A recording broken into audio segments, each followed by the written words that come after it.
चलो, आसान सा चैप्टर है, 5 नंबर की वेटेज है, कुछ ज्यादा करना नहीं है, थोड़े बहुत टॉपिक्स पढ़ने हैं, ठीक है, क्लास में पढ़ लेना इसको, इसमें कुछ ज्यादा एफर्ट्स लगाने की जरूरत है नहीं घर जाके, ठीक है। आओ सुनो बात। हाँ जी, लास्ट चैप्टर है, चैप्टर का नाम है अवर एनवायरमेंट, ठीक है। आज की क्लास में देखते हैं कितना कर पाएंगे। 3 ही टॉपिक है चैप्टर में, सच्ची वाले 3, छोटे छोटे से बिल्कुल, ठीक है। आओ जरा लिखो जरा चैप्टर में क्या क्या पढ़ने वाले हैं। हाँ जी, चैप्टर का नाम है आर एनवायरमेंट और चैप्टर के सिर्फ 3 ही पार्ट हैं। पहले पार्ट में पढ़ेंगे इकोसिस्टम के बारे में। इकोसिस्टम की 2 बातें पढ़नी है, एक तो पढ़ना है टाइप्स ऑफ इकोसिस्टम्स और दूसरा पढ़ना है कंपोनेंट्स ऑफ इकोसिस्टम।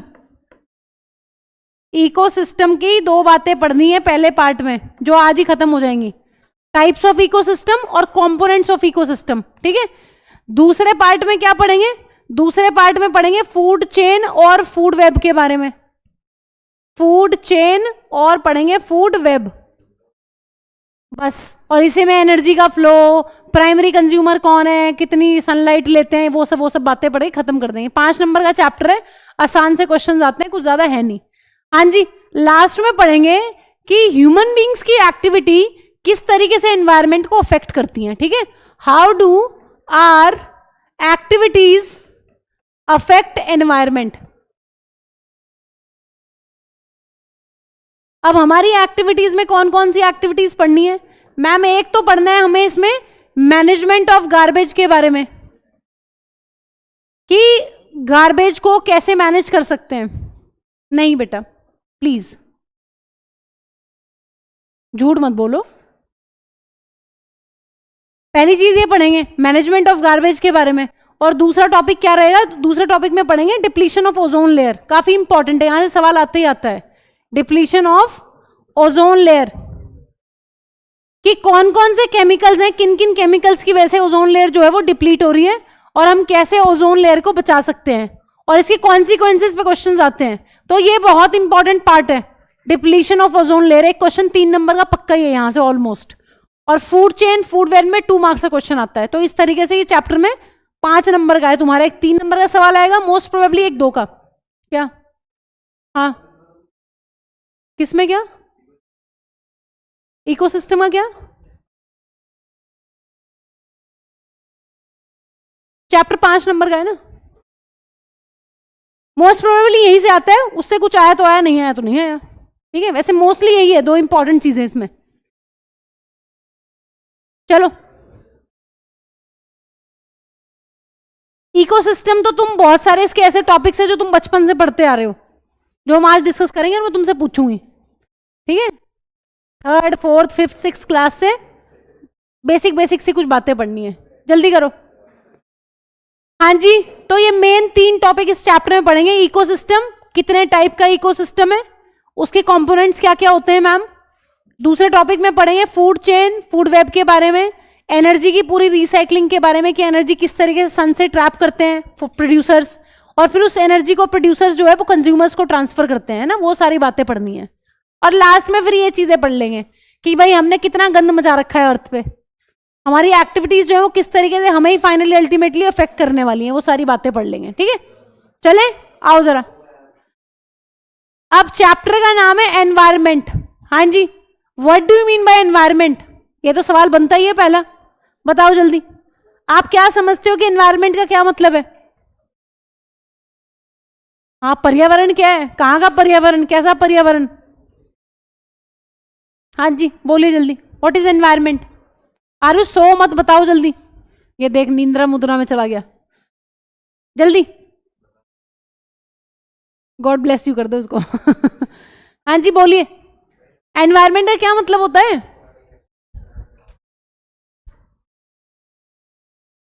नेचर होना जरूरी है? एनवायरमेंट तो कैसा भी हो सकता है, एटमॉस्फेयर और। हाँ जी, एनवायरमेंट का क्या मतलब है? लिविंग बीइंग्स, एटमॉस्फेयर और सबका कॉम्बिनेशन। और क्या धनंजय? हाँ बोलो बोलो। जो चीज हमें नेचर से मिलती है, अच्छा, और? हाँ जी, और देखो, एनवायरनमेंट का एक बहुत बेसिक सा मतलब होता है, एनवायरनमेंट का मतलब होता है जो भी चीज हमारे आसपास है उसको हम एनवायरनमेंट कहते हैं। किसी भी ऑर्गेनिज्म के एनवायरनमेंट का मतलब है हर वो चीज जो उसके आसपास है। मैम जैसे कि मेरे आसपास तो पंखा भी है, ट्यूबलाइट भी है, पानी की बोतल भी है, ये स्क्रीन भी है, ये स्मार्ट बोर्ड भी है, टेबल, ये सब, हाँ ये सब एनवायरनमेंट में आता है, सब कुछ। एनवायरनमेंट बहुत अलग अलग टाइप के हो सकते हैं, जैसे कि एक नेचुरल एनवायरनमेंट है, जैसे अगर कोई मछली पानी में रह रही तो हम कह सकते हैं उसका एनवायरनमेंट कैसा है, उसका एक्वाटिक एनवायरनमेंट है। जो कैमल है वो डेजर्ट में रह रहा है तो हम ये कह सकते हैं कि उसका एनवायरनमेंट क्या है, उसका एनवायरनमेंट जो है वो क्या है, डेजर्ट है ना, रेत में रह रहा है। दूसरा एनवायरनमेंट क्या होता है, बहुत कॉमनली वर्ड यूज होता है एनवायरनमेंट की, घर का एनवायरनमेंट कैसा है, घर का माहौल कैसा है। कहते हैं ना कि जैसा घर का एनवायरनमेंट होता है बच्चे वैसे ही होते हैं। पेरेंट्स कहते हैं कि बच्चा पता नहीं हमारा कैसा हो गया, जी भाई तुमने बनाया उसको ऐसा, घर का एनवायरनमेंट आपका खराब है, इसका मतलब बच्चे पे असर आता है। देखो एनवायरनमेंट का, तो घर का एनवायरनमेंट एक क्लास का एनवायरनमेंट है, स्कूल की क्लास का एनवायरनमेंट देख लो, यहां का देख लो, फर्क है कि नहीं है। तो एनवायरनमेंट वर्ड ऐसा नहीं है कि तुम नेचर में ही यूज करोगे। एनवायरनमेंट एक बहुत कॉमन सा वर्ड है, कोई भी ऑर्गेनिज्म और उसके आसपास की जो चीजें हैं वो सब उसका एनवायरनमेंट बनाती हैं। कोई भी, हर एक चीज, मैम बुक भी, हाँ हर एक चीज, ठीक है, क्लासरूम, एक लैब भी, इवन एक लेबोरेटरी है, वो भी एक एनवायरनमेंट है उस साइंटिस्ट के लिए कि भाई ये बंदा इसी एनवायरनमेंट में रह के काम करता है, कहते हैं ना। तो एनवायरनमेंट एक बहुत ही ब्रॉड वर्ड है, उसको कहीं भी तुम फिट कर सकते हो। नेचुरल एनवायरनमेंट भी हो सकता है, किसी लैब में भी इन्वायरमेंट हो सकता है, क्लासरूम का भी इन्वायरमेंट हो सकता है। इसका मतलब हर एक वो चीज जो एक ऑर्गेनिज्म को सराउंड करती है वो क्या बनाती है, वो बनाती है उसका एनवायरमेंट। अब उसका इफेक्ट उसके ऊपर पक्का से होता है। तुम्हें पता है अगर किसी घर के माहौल बहुत ज्यादा साइंटिफिक है, पेरेंट्स दोनों साइंस की बातें कर रहे हैं, तो ऑफकोर्स बच्चा क्या होगा, बच्चा कोई अलग से थोड़ी ना हो जाएगा, बच्चा भी वही चीजें सीखेगा पेरेंट्स से, वो साइंटिफिक टेम्परामेंट वाला बच्चा होने वाला है। लेकिन किसी के घर में मिथी चलते हैं हर टाइम, बिल्ली ने रास्ता काट दिया, फलाने के टिक्का लग गया, ये पहन लो वो पहन लो, तो वो बच्चा वही करेगा ऑफकोर्स, जैसा सिखाओगे बच्चे को बच्चा वैसे ही करेगा। इसका मतलब यही एनवायरनमेंट है। एनवायरनमेंट में हर एक चीज आती है, जैसे माहौल में हो वही आपका एनवायरनमेंट है। तो इसके लिए एक वर्ड लिख लो, एनवायरनमेंट की एक चीज लिखो, वैसे डेफिनेशन आती है ना बट फिर भी लिखो एवरीथिंग, या लिखो environment refers to everything, environment refers to everything, refers to everything that surrounds an organism, that surrounds an organism। एक ऑर्गेनिज्म के चारों तरफ जो भी है सब कुछ वो उसका एनवायरनमेंट बनाता है। एनवायरनमेंट अलग अलग टाइप के भी हो सकते हैं, जैसे कि नेचुरल एनवायरनमेंट कौन कौन से हो सकते हैं, डेजर्ट, फॉरेस्ट, पॉन्ड, ये सब क्या है, ये सारे एग्जाम्पल हो जाएंगे तुम्हारे नेचुरल एनवायरनमेंट के।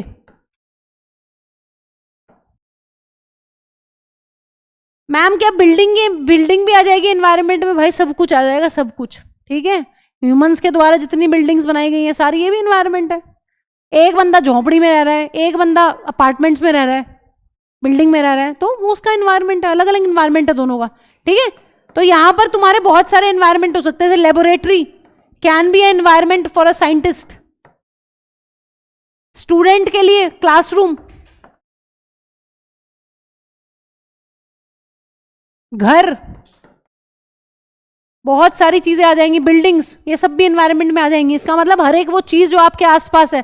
मैम फिर तो हमारा एनवायरनमेंट चेंज होता रहता है, हाँ जी होता रहता है, क्लास में हो तो क्लासरूम एनवायरनमेंट है, घर गए तो घर एनवायरनमेंट है, ठीक है, जहां भी जाओगे एनवायरनमेंट चेंज होता रहता है, कोई दिक्कत नहीं उससे। तो ये बेसिक सी बातें पता होनी चाहिए। अब इसमें जो हम वो पढ़ते हैं कि बायोटिक और एबायोटिक फैक्टर जो है वो आपस में इंटरेक्ट करते हैं और वो सारी बातें करते हैं, उनको हम यहाँ नहीं लिखेंगे, हम थोड़ा सा इकोसिस्टम में पढ़ते हैं, क्योंकि इसकी डेफिनेशन बहुत ज्यादा लंबी करने से हमें कोई फायदा मिलने नहीं वाला इस चैप्टर में। आओ जरा, हाँ जी इकोसिस्टम पे आ जाओ जरा आप सीधे सीधे कि इकोसिस्टम क्या है।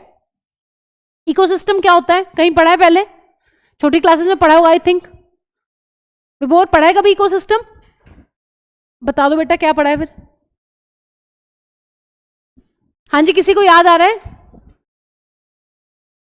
हाँ, नेचर की वो यूनिट या कहीं पे भी वो चीज या वो सिस्टम, इकोसिस्टम क्या है, इको वर्ड आया है इकोलॉजी से, और सिस्टम वर्ड एक सिस्टम मतलब गैदरिंग, जहां पर भी मैम बायोटिक और एबायोटिक कॉन्स्टिट्यूएंट्स क्या करते हैं आपस में इंटरैक्ट करते हैं नेचर में कहीं पे भी, और वो एक स्टेबल सिस्टम बनाए। जैसे कि एग्जाम्पल लो इसका, जैसे कि से फॉर एग्जाम्पल कोई पॉन्ड है ना, पॉन्ड में कौन कौन रहता है?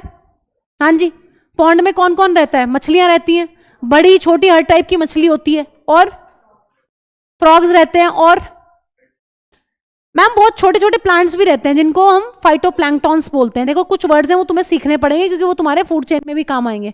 छोटे छोटे पौधे होते हैं, बिल्कुल यूनिसेलुलर पौधे होते हैं प्लैंक्टॉन्स, वो क्या करते हैं? फ्लोट करते हैं पानी के सरफेस के ऊपर।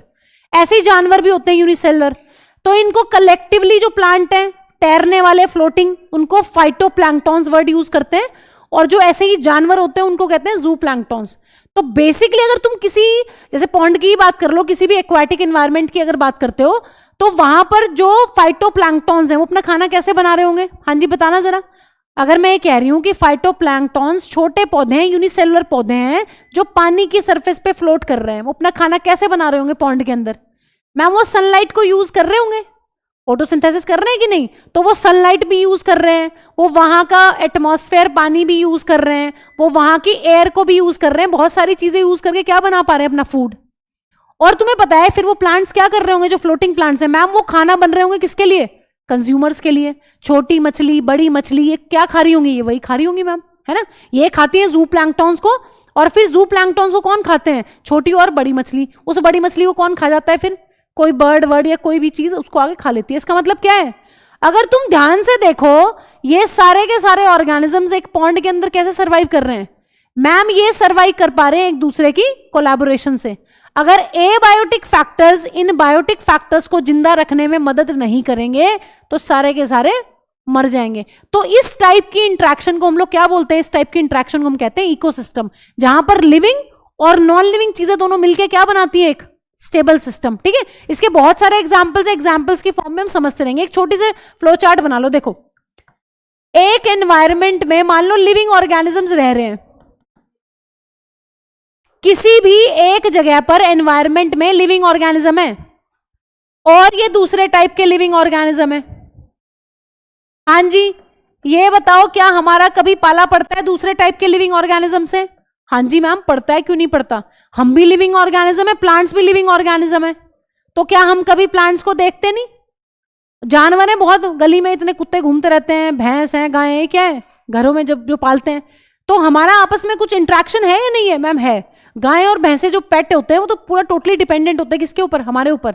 इसका मतलब इकोसिस्टम में ये सारी चीजें आती हैं कि जब लिविंग ऑर्गेनिज्म एक दूसरे के साथ क्या करते हैं? इंट्रैक्ट। और लिविंग ऑर्गेनिज्म का एक दूसरे के साथ इंट्रैक्शन के साथ साथ तीसरी चीज और क्या होनी चाहिए यहां पर? तीसरी चीज होनी चाहिए मैम यहां पर एबायोटिक फैक्टर्स। जब ये आपस में सारे इंटरैक्ट करेंगे मैम तो बनेगा मिलके इकोसिस्टम। हाँ जी बताना जरा, एबायोटिक इकोसिस्टम फैक्टर्स में कौन कौन आ जाएंगे? टेम्परेचर, टेम्परेचर चेंज होगा तो चीजें अफेक्ट हो जाएंगी। हाँ जी, सनलाइट और एयर और ह्यूमिडिटी, ये सारे क्या हैं? ये सारे एबायोटिक फैक्टर्स हैं। अगर मैम एबायोटिक फैक्टर्स को हम ऑल्टर करेंगे ना तो अफेक्ट पड़ेगा किनके ऊपर? लिविंग ऑर्गेनिजम्स के ऊपर। इसका मतलब इकोसिस्टम एक स्टेबल सिस्टम होता है जिसमें एक टाइप के लिविंग ऑर्गेनिज्म दूसरे टाइप के लिविंग ऑर्गेनिज्म के ऊपर डिपेंडेंट होते हैं, इंटरैक्ट करते हैं, और ये सारे मिलके किसके साथ इंटरैक्ट करते हैं? एबायोटिक फैक्टर्स के साथ। तो इनका आपस का जो इंटरैक्शन है, जो लेना देना है ना, लेना देना होता है कि नहीं? अगर तुम डेजर्ट उसको उठा के एनिमल को उधर ले जाओ ठंडे में, क्या होगा? है ना, उसको दौड़ाओ बर्फ पे दौड़ लेगा? है कह रहा है बर्फ पे दौड़ लेगा, दिक्कत होगी? नहीं, क्या पता नहीं बेटा, ये तो पढ़ रखा है 9th क्लास में। हाँ जी, इसका मतलब ये जो जैसा एनवायरनमेंट है उसका इंटरेक्शन बहुत जरूरी है। एक लिविंग ऑर्गेनिज्म का दूसरे लिविंग ऑर्गेनिज्म के साथ इंटरेक्शन, और जितने भी टाइप के लिविंग ऑर्गेनिज्म एक इकोसिस्टम है उनका एबायोटिक फैक्टर्स के साथ इंटरेक्शन, इस पूरे को मिला के क्या कहते हैं? इकोसिस्टम। और ये हम पढ़ने वाले हैं अलग अलग एग्जाम्पल्स के साथ। एक डेफिनेशन लिखो पहले इसकी, ये लिखना है लिख लो, तुम्हें आसानी हो जाएगी। अगर तुम भूल भी जाओ तो तुम ये लिख देना पेपर में कि it is a interaction of living organism with different types of living organism and all together interact with abiotic factors। एक डेफिनेशन लिख लो, मैं बता रही हूं तुम्हें, इसको बनाना है बना लो। देखो, ecosystem is a functional unit of nature. Ecosystem is a functional unit of nature. लिखो, it consist of biotic and abiotic factors. Biotic factors में लिख लेना living organisms. It consist of biotic, bracket में लिख लेना living organisms, and abiotic factors. Abiotic factors के bracket में लिख लेना नॉन लिविंग फैक्टर्स। अलग से इनको डिस्क्राइब कर लेते हैं अभी। नॉन लिविंग फैक्टर्स, कॉमा लगा के लिखो, यहीं पर कॉमा लगा के लिख लो नीचे। Forms a stable system, forms a stable system. Ecosystem is a functional unit of nature and it consists of biotic and abiotic factors. Interacts to form कर लो, क्योंकि वहां interact word नहीं है ना। Interacts to form a stable system. Interacts to form a stable system. Living organism आपस में interact करते हैं, आपस में लेना देना चलता है उनका, और उनका abiotic factors का भी बहुत इंपॉर्टेंट रोल है। ठीक है, जैसे टेम्परेचर पे तुम सर्वाइव करोगे तुम वैसे पे कर पाओगे। तुम्हें इधर उधर फेंक दिया कहीं तो तुम्हें दिक्कत आ जाएगी। ठीक है, तो ये होता है इकोसिस्टम। अब इकोसिस्टम के जो ये फैक्टर्स हैं इनको थोड़ा सा डिस्क्राइब करके लिख लो। हाँ जी, बायोटिक बोले तो लिविंग, बायोटिक में कौन से फैक्टर्स आएंगे? सारी लिविंग ऑर्गेनिज्म आ जाएंगे। कौन कौन से लिविंग ऑर्गेनिज्म है धरती पे? जल्दी बोलो। प्लांट्स, एनिमल्स, फंगस, बैक्टीरिया और अमीबा वगैरह, प्रोटिस्ट वगैरह। मैम हाँ जी, वायरस, वायरस इज लिविंग और नॉट? नो, बायोटिक फैक्टर में वायरस नहीं आता है। हाँ जी, उसमें बताओ जरा, ये बायोटिक फैक्टर्स में कौन कौन आ जाएंगे? मैम बहुत सारे हैं इसमें तो, बहुत, temperature, rainfall, weather, soil, sand, सब। तो ये लिखो, लिखो components of ecosystem. Biotic factors और एबायोटिक फैक्टर्स, इनके बारे में दो दो लाइनें लिखनी है, वो टेबल में लिख लो जरा। इनके बारे में दो बातें लिखनी है तुम्हें। बायोटिक में आ जाएंगे सारे लिविंग, एबायोटिक में आ जाएंगे सारे नॉन लिविंग। नॉन लिविंग में जैसे टेम्परेचर, सॉइल, है ना। अभी लिखना जरा, नेक्स्ट स्लाइड पे है वो, वही लिख लेना बस, सेम दो दो लाइनें, वो इतनी बहुत है, इनफ है। हाँ जी, लिख लिया। अगर तुमसे कोई पूछ ले what is ecosystem and what are its components, तो इकोसिस्टम है interaction between biotic and abiotic factors. ठीक है, और कंपोनेंट्स क्या है बच्चों? मैम ये दो कंपोनेंट्स हैं, ये पूरा लिख देना वहां। सुनो बात, बायोटिक में आते हैं सारे लिविंग कंपोनेंट्स, लिविंग कंपोनेंट्स में आते हैं सारे लिविंग ऑर्गेनिज्म। हाँ जी, लिविंग ऑर्गेनिज्म में वायरस नहीं आता, वायरस इज नॉट लिविंग। कौन से चैप्टर में पढ़ा था बिफोर? हाँ जी, कौन से चैप्टर में पढ़ के आए थे कि virus is not living? Life process में पढ़ा था ना। क्यों नहीं होता आरुष लिविंग वायरस? उसमें सेल मेम्ब्रेन नहीं है मैम, वो कंप्लीट सेल है ही नहीं। सेल मेम्ब्रेन के बिना किसी भी चीज को हम सेल नहीं बोलते हैं। कब जिंदा है वायरस? किसी जिंदा की बॉडी में घुसने के बाद वो लिविंग है, वैसे कोई औकात नहीं है उसकी। ठीक है, तो ये नहीं आ देगा इसमें कभी लिविंग में, ये भी लिख के आ जाओ। एक चीज और लिख लो, प्रोटिस्ट। हाँ जी, प्रोटिस्ट में कौन कौन आते हैं? अमीबा वगैरह। इसका मतलब इकोसिस्टम में मेनली दो ही चीजें हैं मेरी, सारे लिविंग ऑर्गेनिज्म और नॉन लिविंग। नॉन लिविंग में कौन कौन आ गया? नॉन लिविंग में मैम सारा फिजिकल एनवायरनमेंट आ गया, न्यूट्रिएंट्स आ गए, क्लाइमेटिक फैक्टर्स आ गए, soil, water, air, sunlight, rainfall, temperature, pH, mineral, सब कुछ। लिविंग को छोड़ के बाकी जो भी बचा सब इसी में चला जाएगा, सब नॉन लिविंग है। इनका आपस में जो भी लेना देना है, एक प्लांट की एनिमल पे क्या डिपेंडेंसी है, एक एनिमल की प्लांट पे क्या डिपेंडेंसी है, और इन सब की मिला के इन पे क्या डिपेंडेंसी है, यही इकोसिस्टम है। कुछ भी चेंज करोगे, इधर उधर करोगे तो दिक्कत आ जाती है। ठीक है, तो एनवायरनमेंट की सिंपल सी डेफिनेशन क्या है? हर एक वो चीज जो हमारे चारों तरफ है वो चेंज होती रहती है डिपेंडिंग ऑन द लोकेशन कि कहाँ हो आप। हर एक बंदे की अलग हो सकती है एनवायरनमेंट। ठीक है, इकोसिस्टम क्या है? इकोसिस्टम का मतलब है मैम इंट्रैक्शन, कि बायोटिक और एबायोटिक फैक्टर्स कैसे आपस में लेना देना करते हैं। क्या उनका कुछ अगर हम ऑल्टर करेंगे बायोटिक और एबायोटिक फैक्टर्स को, कुछ दिक्कत आएगी? दिक्कत बहुत बड़ी आती है। ये स्टेबल इकोसिस्टम एक तभी कहलाता है जब एक जगह पे सारी यूनिट्स प्रॉपरली काम करें। इसमें और भी बहुत सारी चीजें लिख सकते हो तुम, और क्या क्या ऐड कर सकते हो एबायोटिक फैक्टर्स में। हाँ जी, कोई और एबायोटिक फैक्टर आपको याद आ रहा हो, जैसे आप लोग पढ़ते रहते हो ज्योग्राफी वगैरह। बस अगले साल छूट जाएगा पीछा, इस साल तो होगी ना तुम्हें, अगले साल मजे बस फिर।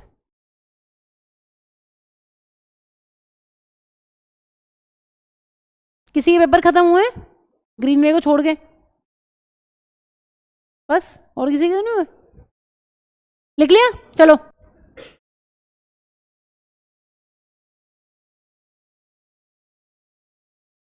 इकोसिस्टम क्या है? इंट्रैक्शन है किसका? बायोटिक और एबायोटिक फैक्टर्स का। बायोटिक में कौन आते हैं? सारी लिविंग चीजें, सब कुछ, सब कुछ जितने भी जिंदा है, वायरस जिंदा नहीं है। और उनका इंट्रैक्शन किसके साथ? नॉन लिविंग के साथ। ठीक है। एक फूल का धूप पे फर्क पड़ता है कि नहीं पड़ता है, ये बताओ। हाँ जी, फूल कब खिलता है?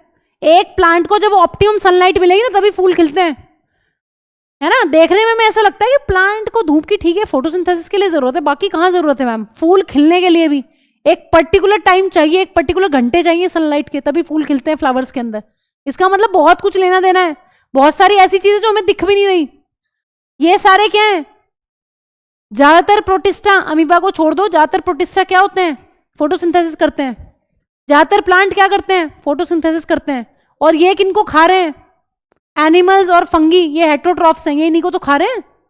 इसका मतलब आपस में मर जाएंगे अगर एक आधे ने भी खाना बनाना बंद कर दिया ना। मान लो प्रोड्यूसर्स अनशन पे चले जाएं, प्लांट्स कहें कि हम खाना नहीं बनाते, लो रह लो जिंदा, क्या होगा? फूड चेन का क्या होगा? फूड चेन में सबसे पहले आते हैं प्लांट्स, सब खत्म। ठीक है, तो तुम्हें देखने में लग रहा होगा कि क्या ही इंपॉर्टेंट रोल है इकोसिस्टम में। भाई पूरा इकोसिस्टम वैनिश हो जाएगा अगर एक भी चीज यहां से हटी, इधर उधर हुई। ठीक है, तो ये इंपॉर्टेंट है बहुत। आओ जरा, दो टाइप के इकोसिस्टम होते हैं, काफी इंपॉर्टेंट है, बहुत बार सवाल आता रहता है ये इसमें से। हाँ जी, कौन कौन से? नेचुरल इकोसिस्टम और एक होते हैं आर्टिफिशियल इकोसिस्टम। धनंजय, नेचुरल के नाम से क्या पता चल रहा है? नेचर के बनाए हुए, जैसे कि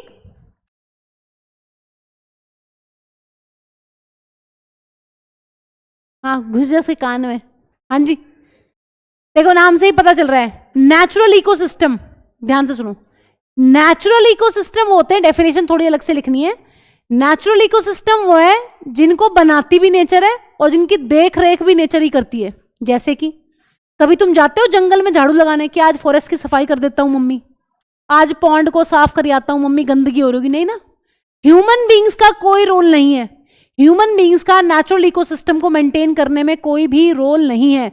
लेकिन आर्टिफिशियल इकोसिस्टम क्या होते हैं? आर्टिफिशियल इकोसिस्टम वो होते हैं जिनको बिना ह्यूमन बींग्स के मेंटेन नहीं किया जा सकता। जैसे कि एक्वेरियम, एक्वेरियम क्या है? आर्टिफिशियल इकोसिस्टम है। क्या करना पड़ता है? टाइम टू टाइम क्लीनिंग करनी पड़ती है मैम। गार्डन और बताओ, खेत, खेत क्या है? वो भी एक एग्जांपल है आर्टिफिशियल इकोसिस्टम के। खेत को देख रेख करता है किसान? नहीं करता है, बस एक बार बो के छोड़ दिया, 10 साल तक की छुट्टी, फिर देखेंगे अपने आप, है नहीं ना।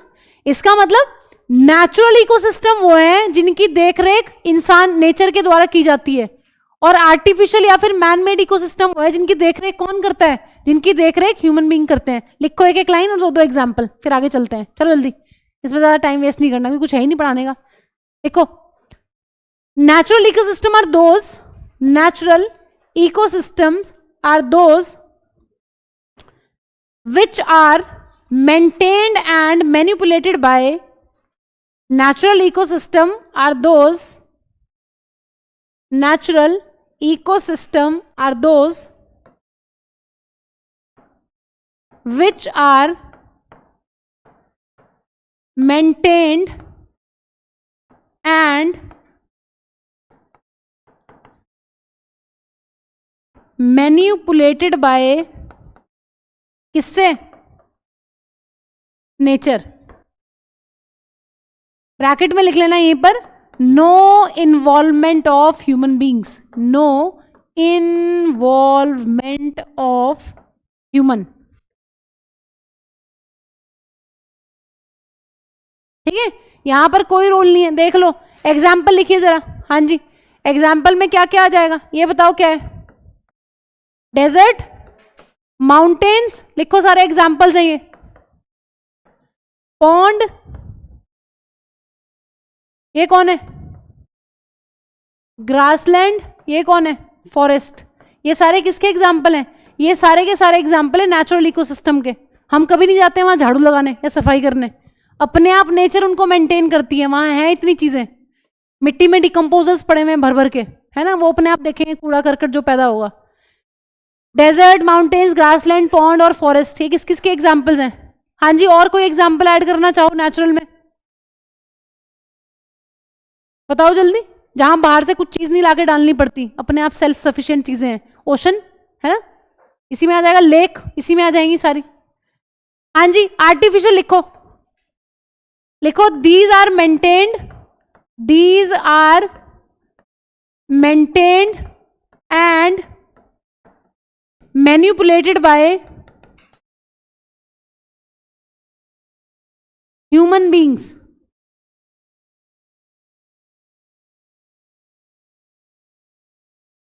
अब वो कुछ भी हो सकता है, वो कोई फार्मर भी हो सकता है, वो कोई गार्डनर भी हो सकता है,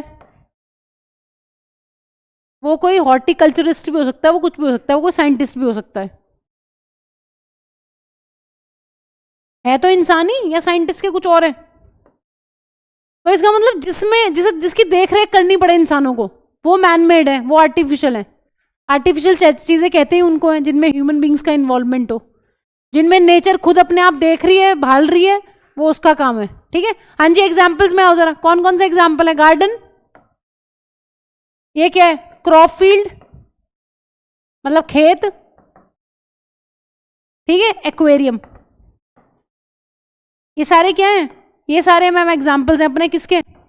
दो दो एग्जाम्पल तो पक्का कर लेना, ठीक है, बाकी तुम्हें हो ना हो वो छोटा सा चैप्टर देखो, साथ साथ निपटा लो। 5 नंबर फ्री के हैं बिल्कुल इस चैप्टर में, कुछ आता ही नहीं है ऐसा इधर उधर से, डायरेक्ट क्वेश्चन आते हैं कि बताओ हमने क्या कर दिया, ओजोन को हमने कैसे खत्म कर दिया, वो केमिकल का नाम बताओ, वो एक ही केमिकल है उसको पढ़ लो।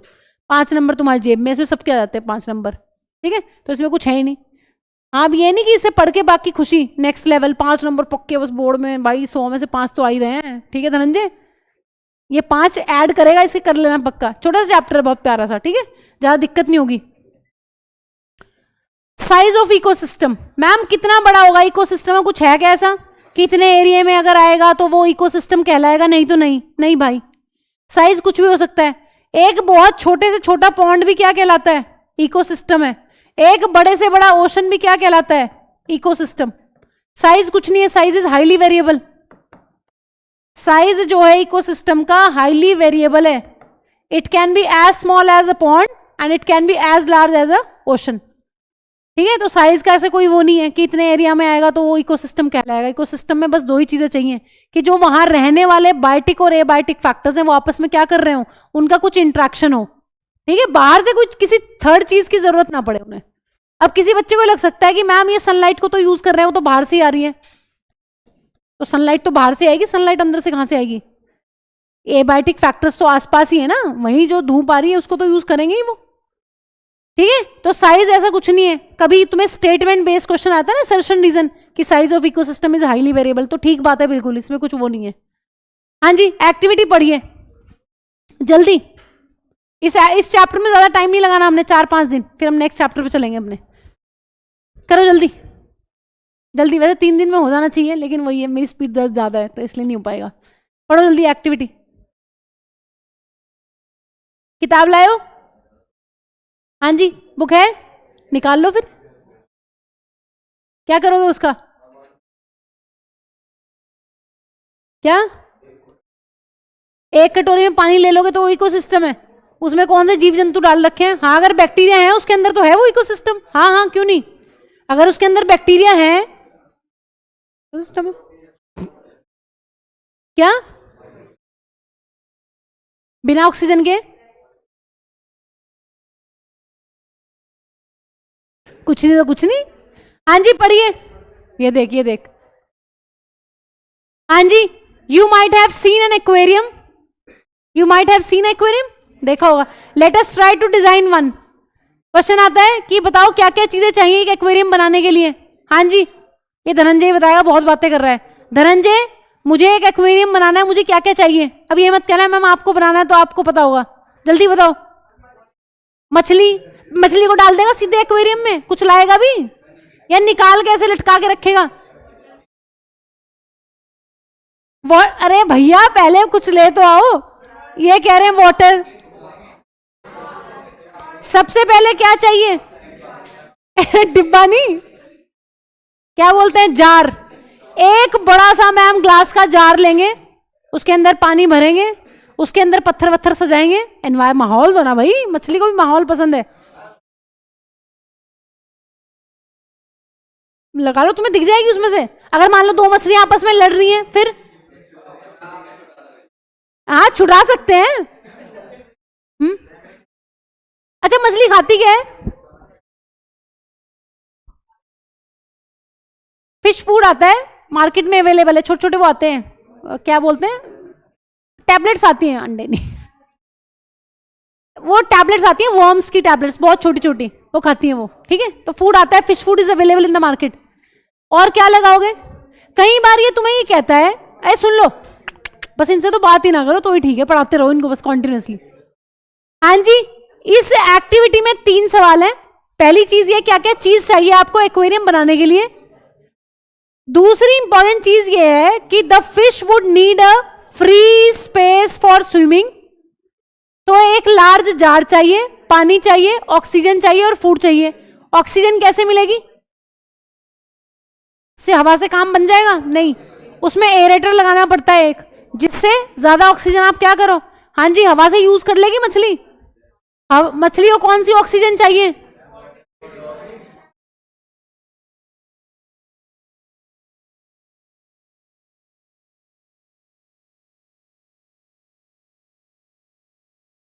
दूसरी इंपॉर्टेंट चीज है ऑक्सीजन पंप या एरेटर चाहिए। और वो कह रहा है कि जो फिश फूड है वो मार्केट में अवेलेबल है। If we add a few aquatic plants and animals, हाँ जी, इससे क्या होगा? अगर तुम उसके अंदर कुछ एक्वाटिक प्लांट्स या एनिमल्स को इंट्रोड्यूस कर दोगे एक्वेरियम के अंदर, तो वो बन जाएगा एक सेल्फ सस्टेनिंग सिस्टम। अब ये इसका जवाब देना है तुम्हें, क्यों?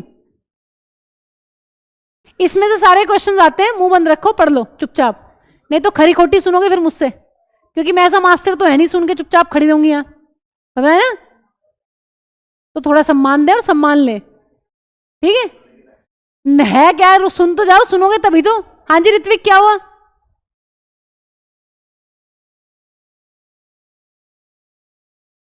इतना इंपॉर्टेंट सवाल है? अच्छा चलो, पहले एक इंपॉर्टेंट चीज बताओ, इस एक्टिविटी में 3-4 बातें हैं। पहली इंपॉर्टेंट चीज है इस एक्टिविटी में कि एक्वेरियम बनाने के लिए क्या क्या चाहिए। पहले तो वो लिखनी है सारी बातें, क्या क्या चाहिए। अब ये कह रहा है कि अगर तुम एक्वेरियम के अंदर एक्वेटिक प्लांट्स और एनिमल्स को इंट्रोड्यूस कर दोगे तो ये एक सेल्फ सस्टेनिंग सिस्टम बन जाएगा। सेल्फ सस्टेनिंग सिस्टम का मतलब होता है एक ऐसा सिस्टम जिसमें बाहर से कुछ नहीं चाहिए, वो अपने आप में क्या है? विभोर, आंखें बहुत दौड़ रही है इधर उधर, शर्मा गया। हाँ जी, सेल्फ सस्टेनिंग का मतलब होता है जिस सिस्टम में बाहर से कुछ नहीं चाहिए, वो अपने आप में क्या है? सेल्फ सफिशिएंट है, उसको कहते हैं सेल्फ सस्टेनिंग सिस्टम। ठीक है, उसके बाद कह रहा है एक एक्वेरियम जो है वो भी एग्जाम्पल है तुम्हारे ह्यूमन मेड इकोसिस्टम का या फिर आर्टिफिशियल इकोसिस्टम का। हाँ जी, तीसरी चीज उसने एक्टिविटी में बोली है, can we leave the aquarium as such after we set it up. हाँ जी, छोड़ सकते हैं क्या? एक बार एक्वेरियम बना लिया छोड़ दो? नहीं, क्या हो जाएगा? गंद मच जाएगा। हमें क्या करनी पड़ती है? सफाई करनी पड़ती है टाइम टू टाइम। तो ऐसा इकोसिस्टम जिसमें सफाई करनी पड़ती है उसको क्या बोलते हैं? उसको बोलते हैं मैम आर्टिफिशियल या फिर मैनमेड इकोसिस्टम। हाँ जी, 3-4 सवाल लिखिए। पहले एक्टिविटी हेडिंग डालो, एक्टिविटी 13.1, ये लिखवाऊंगी, बोर्ड्स में बहुत बार आता है वाला क्वेश्चन। नेक्स्ट, पहले लिखो क्या क्या चाहिए, लिखो things required to make an aquarium. Activity 13.1, पहली चीज लिखिए, पढ़नी थी तुमने, पढ़ी नहीं, करना तो था, देख इधर उधर रहे हो, पढ़ कहां से लोगे? Things required to, things required to, बस तुम्हें तो लिखवाते रहो, पढ़ाओ कुछ ना समझाओ ना कुछ बोलो इनसे। बस इनको तो बस शुरू हो जाओ, एक बार नोट्स लिखवाओ दब के, लिखते रहेंगे बैठे हुए, बस खुश हैं, है ना, यही बात है ना। Things required to make an aquarium, लिखो। अ लार्ज ग्लास जार, एक बड़ा सा कंटेनर चाहिए, लार्ज ग्लास जार। दूसरी चीज पानी, पता चला पानी भूल गए। तीसरी चीज ऑक्सीजन पंप या फिर एरेटर, ऑक्सीजन पंप या फिर एरेटर। नेक्स्ट चाहिए पेबल्स एंड स्टोन्स, छोटे छोटे पत्थरों को बोलते हैं पेबल्स, पता चला एक बड़ा सा पत्थर रख दिया जार में लाके मछली हिल ही नहीं पा रही वहां से। पेबल्स मीन स्मॉल स्टोन्स, ठीक है। तीसरी चीज लिखो एक्वाटिक प्लांट्स एंड एनिमल्स, हाँ जी, aquatic plant and animals. Aquatic क्या होता है? जो पानी में रहे, हाँ जी। नेक्स्ट लिखो, और क्या चाहिए? फिश फूड, खाना तो दे दो बेचारी को। फिश फूड, पता चला सारा सजा के बैठ गए, थोड़ी देर में मछली मरी पड़ी है। फिश फूड, फिश तो डाल तो दी शुरू में ही, मछली नहीं डाली क्या अभी तक? तो मछली भी डालो मछली भी डाल दो, भर तो दिया था पहले ही, भर दिया। A large glass jar, water, pebbles, aquatic plants and animals, fish food, fish, surrounding environment. थोड़ा सा सजा देना उसको ताकि उसको लाइवली लगे। ये क्या कह रहे हैं? हाँ, क्या? नहीं, वहां तो वो है ना, बॉटम पे लाइव नहीं होते। पता क्या है, जो तुम्हारा समुद्र होता है ना, जो उसका बिल्कुल नीचे वाला जोन होता है, वहां सनलाइट नहीं पहुंचती, तो वहां वही प्लांट्स और एनिमल्स उगते हैं या वही रहते हैं जो सरवाइव कर पाए कम सनलाइट में, ठीक है। कम ऑक्सीजन होती है, ऑक्सीजन भी घटती चली जाती है। इसमें तो सनलाइट देने की जरूरत नहीं है, तो आ जाएगी इतनी तो जरूरत से। इसलिए तो वो कह रहे हैं, वो कह रहा था ना, ये पूछ रहा था, क्या पूछा था इसने कि मैम अगर ट्रांसपेरेंट की जगह कैसा और रखेंगे तो क्या होगा, ठीक है, तो ट्रांसपेरेंट ही रखना। हाँ जी, नेक्स्ट क्वेश्चन लिखो। बहुत इतना रिपीट पीवाई क्यों है, इसलिए क्वेश्चन ही लिख लो। क्वेश्चन लिखिए, we do not clean natural ponds और lakes but an aquarium needs to be cleaned regularly, Y?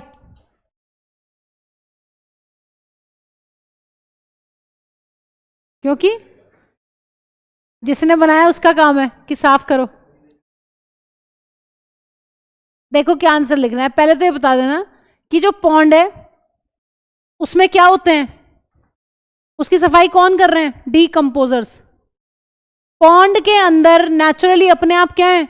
Decomposers हैं। डीकंपोजर्स का काम है सड़े गले को खाने का, जो भी मरेगा सड़ेगा गलेगा ये सबको क्या कर देंगे? ये क्लीन कर देंगे। इसका मतलब जो नेचुरल इकोसिस्टम होता है ना, उसमें डीकंपोजर्स होते हैं। लेकिन तुम्हें पता है तुम्हारे एक्वेरियम के पास क्या नहीं है? यहां तो तुमने डीकंपोजर्स डाले ही नहीं। डीकंपोजर डाले? हाँ जी, डीकंपोजर्स कहां पड़े थे? क्या वो विनायक, ए तो क्यों टच कर रहा है उसको? उसकी इज्जत नहीं है? नहीं कह रहा नहीं मैम, मत करो मत करो, उसको टच कर दे, ऋषभ को, ऋषभ देना एक बेचारे कितने, ये बड़ी दयनीय स्थिति है? हाँ बन जाएगा फिर। हाँ जी, शांति बनाओगे या नहीं? तुम्हारा सारा शोर ना बाहर तक जाता है। बात सुनो, नेचुरल इकोसिस्टम में डिकम्पोजर्स होते हैं, वो अपने आप क्या हो जाएगा? सिस्टम क्लीन हो जाएगा। लेकिन एक्वेरियम कैसा सिस्टम है? आर्टिफिशियल है, इसके पास कोई भी क्या नहीं है,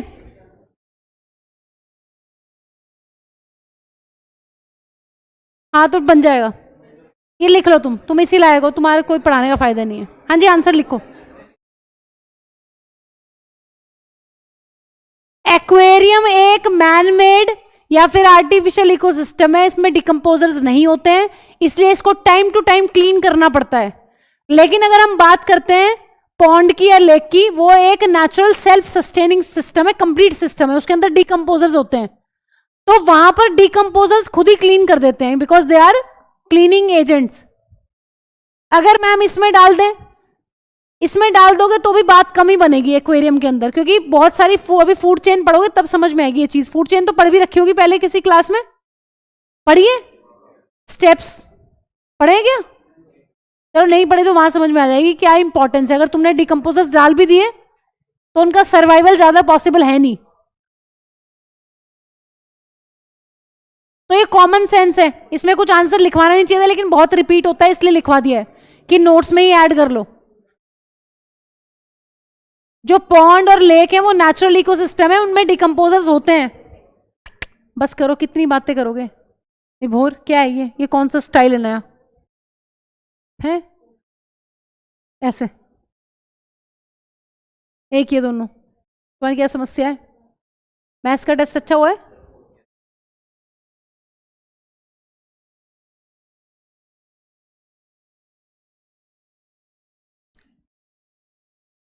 एक घंटे में तुम बोर हो जाते हो क्या? हैं? कितनी देर की होनी चाहिए वैसे क्लास? 5 मिनट की, और बाकी 55 मिनट मजे। और कोर्स कब करोगे? मैं देख, आधा घंटा। स्कूल में कितनी देर की होती है क्लास? 40 मिनट। तुम्हारी 35।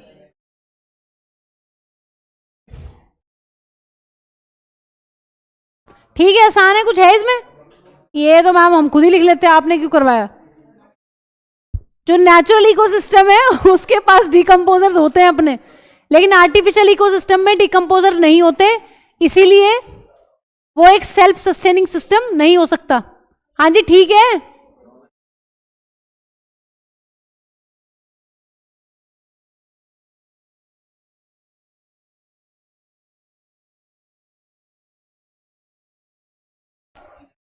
आओ जरा, अब हमें क्या करना है? बातें मत करो, ये क्या आंखें चला रहा है बैठ के क्लास में? ऋत्विक क्या है ये? बेटा रिलैक्स, आराम से relax, stay calm in the class बेटा, कोई जरूरत नहीं इतना बहुत ज्यादा एक्साइटेड होने की।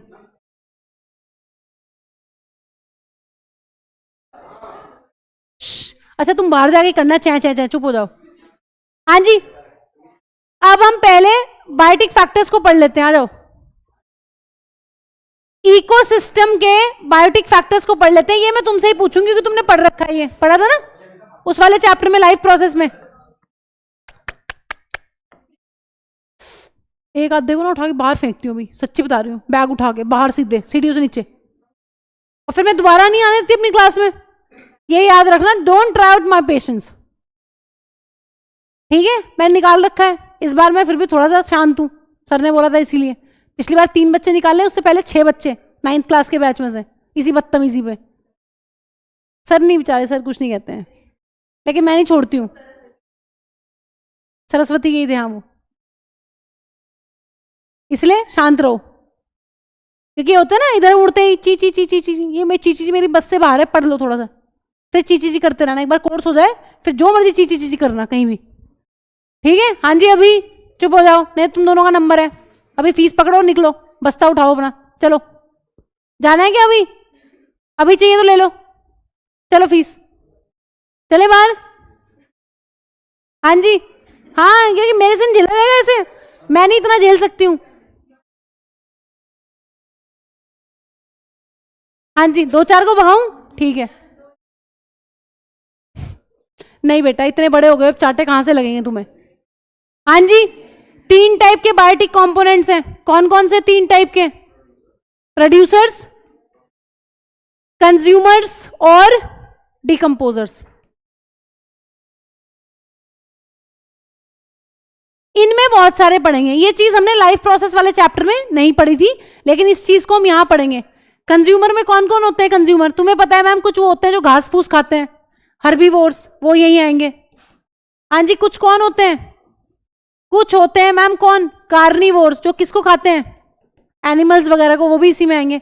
कुछ क्या होते हैं? ओमनीवोर्स, वो भी इसी में आएंगे मैम, इसी कैटेगरी के अंदर। हाँ जी, कुछ क्या होते हैं? पैरासाइट्स, वो भी किस में आएंगे? वो भी इसमें आएंगे। ठीक है, इसका मतलब ये है, तुम्हें पता है ये बहुत बेसिक सी चीज है, इसमें कोई बहुत ज्यादा ज्ञान की जरूरत नहीं है, ये हमने लाइफ प्रोसेस वाले चैप्टर में भी पढ़ी हुई है। प्रोड्यूसर्स मैम वो होते हैं जो अपना खाना खुद बनाते हैं। कौन सी प्रोसेस को यूज करते हैं? फोटोसिंथेसिस को। कौन कौन होते हैं प्रोड्यूसर्स? हाँ जी बताइए। ग्रीन प्लांट्स और कौन से बैक्टीरिया? सारे बैक्टीरिया नहीं होते प्रोड्यूसर्स, नहीं, कोई हरे रंग के नहीं होते, जल्दी बताओ। साइनोबैक्टीरिया, एग्जैक्टली, साइनोबैक्टीरिया यानी कि ब्लू ग्रीन एल्गी जिनको कहते हैं। सिर्फ मैम ये दो टाइप के प्राणी हैं पूरी दुनिया जहान में जो क्या है हमारे, जो हमारे हैं प्रोड्यूसर्स, जो खाना बना सकते हैं। कंज्यूमर वो होते हैं जो डायरेक्टली या फिर इनडायरेक्टली किस पे डिपेंडेंट होते हैं? प्रोड्यूसर्स के ऊपर। हाँ जी, इस लाइन का क्या मतलब है ये हमने लाइफ प्रोसेस वाले चैप्टर में पढ़ी थी, एक बार और रिपीट कर लो। प्रोड्यूसर वो है जो अपना खाना खुद बना ले, ठीक है, फोटोसिंथेसिस को यूज करके। वो ग्रीन बैक्टीरिया भी हो सकते हैं, ब्लू ग्रीन एल्गे जिनको बोलते हैं, या फिर वो ग्रीन प्लांट्स भी हो सकते हैं। कंज्यूमर कौन होंगे? कंज्यूमर वो सारे प्राणी हैं जो या तो डायरेक्टली प्रोड्यूसर को खा लें या फिर इनडायरेक्टली प्रोड्यूसर को खा लें। अब मेरा सवाल यह है कि इनडायरेक्टली प्रोड्यूसर को खाने का क्या मतलब है? वो उन एनिमल्स को खा ले मैम जो क्या खा रहे हैं? प्लांट्स खा रहे हैं, ठीक है। तो ये भी डायरेक्टली और इनडायरेक्टली किसको खाते हैं? प्रोड्यूसर को। डिकम्पोजर्स कौन होते हैं? हाँ जी आरुष, इसमें कौन कौन आते हैं डिकम्पोजर्स में? नहीं, हाँ जी, हु विल टेल? पढ़ा रखा है लाइफ प्रोसेस में, जल्दी जल्दी। डिकम्पोजर कौन है? बैक्टीरिया और फंगस और अर्थवॉर्म। वल्चर नहीं आता इसमें।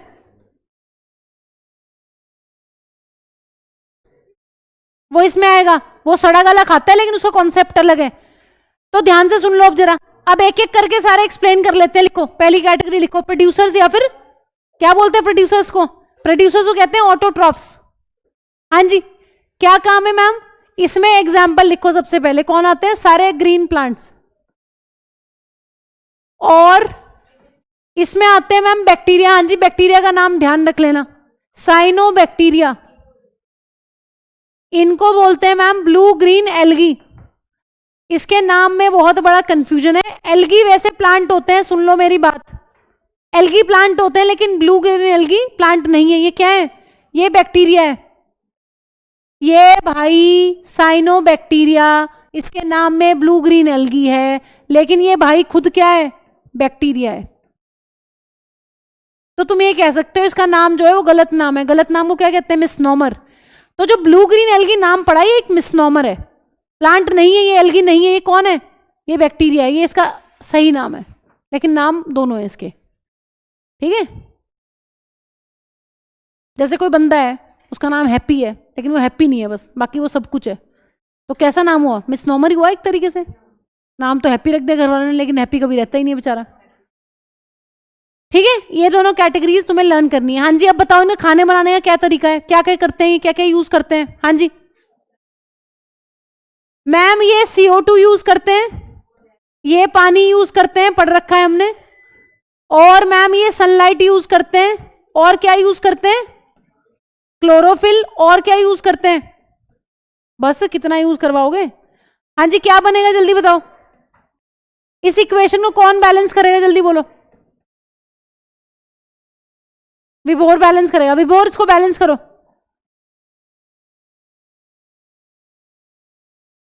नोटबुक क्या? इसी में कर लो, नहीं डायरेक्टली तो कुछ है ही नहीं इसमें, नहीं तो आरुष कर देगा। आरुष, ये देख, 6 6 6 6 6 सब 6। हाँ जी, 6 6 6 6 6। कितने छक्के मारने हैं? और ये बता रखा है तुम्हें, बहुत इंपॉर्टेंट है ये, बैलेंसिंग के लिए पूछता है वो पेपर में कि बताओ कौन सी करेक्ट बैलेंस इक्वेशन है, तभी हाल है। हाँ जी, रेज योर हैंड, किसको आती है बताओ।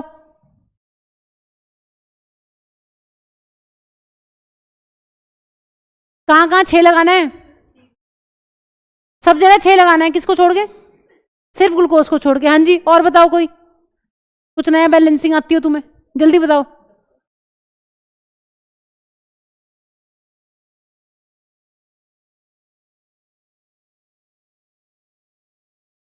ऋत्विक आप बताओगे? बहुत हंस रहे हो बेटा, स्माइल तुम्हें अलग से आती है कुछ, जल्दी। भाई तुम बहुत गंदे बच्चे हो सच्ची में, मैंने बोला था तुम्हें पढ़ लेना।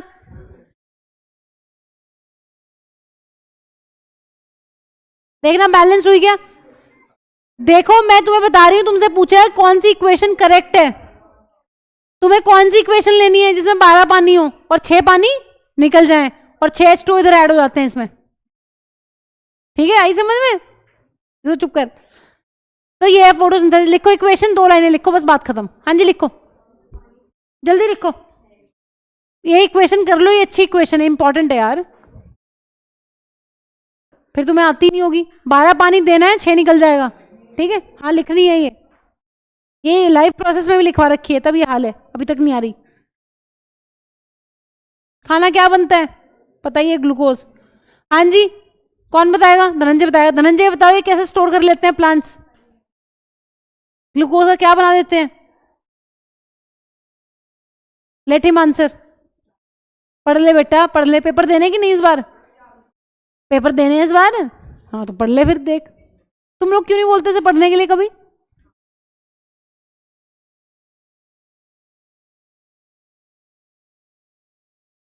हाँ जी, ग्लूकोज क्या है? एक मोती पार्थ क्या बनेगा? स्टार्च बन जाएगा। और हमारे अंदर क्या बन जाता है?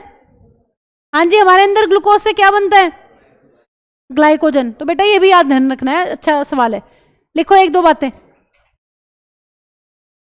लिखो। प्लांट्स या ऑर्गेनिजम्स लिख लो, क्योंकि बैक्टीरिया भी है ना। ऑर्गेनिजम्स इसी में लिखना है, प्रोड्यूसर्स में। Organisms which can produce, organisms which can produce their own food. Organisms which can produce their own food by photosynthesis, by photosynthesis are called producers, are called producers.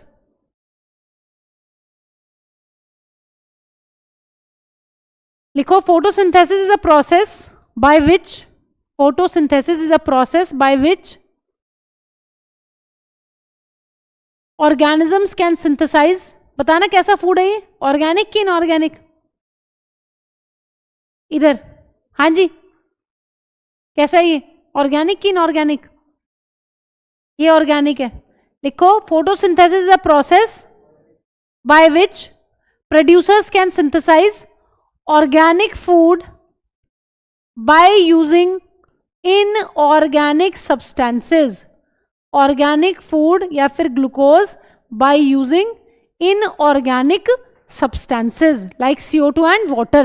CO2 और पानी क्या है? ये inorganic substances हैं. By using inorganic substances CO2 and water in the presence of sunlight and chlorophyll. In the presence of chlorophyll and sunlight. In the presence of chlorophyll and sunlight.